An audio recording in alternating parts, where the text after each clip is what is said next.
Appeal dismiss হওয়ার পরে আবার রিভিউ হয়েছিল, ওই রিভিউ থেকে লিভ দেওয়ার পরে যে আপিল ওই আপিল ছিল।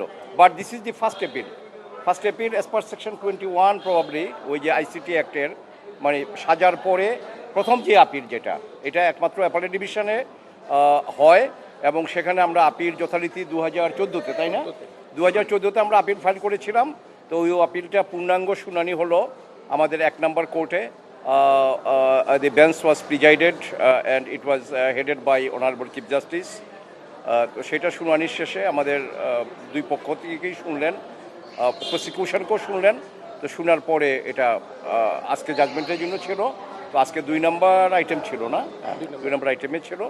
তো 2 নম্বর আইটেমে জাজমেন্ট পরে শোনালো যে 2টা চার্জ ছিল তার। 1 নম্বর চার্জে ছিল ডেথ সেন্টেন্স, 33 জনকে ধরে নিয়ে তাদেরকে খুন করা। আর 2 নম্বর চার্জে ছিল সিঙ্গেল একজনকে, 3 নম্বর চার্জে মানে 2টা চার্জের, একটা হলো charge 1 kidnapping and abduction of 33 persons and killing them. আর চার্জ নাম্বার 3 যেটা, ওটাতে সেন্টেন্স ছিল ডেথ সেন্টেন্স। আর 3 নম্বর চার্জ যেটা ছিল, এই 3 নম্বর চার্জে একজন, নাম কি যেন, আব্দুল খালেক, আব্দুল খালেক, তাকে মেরে ফেলার, তাকে খুন করার জন্য সেই চার্জ ছিল।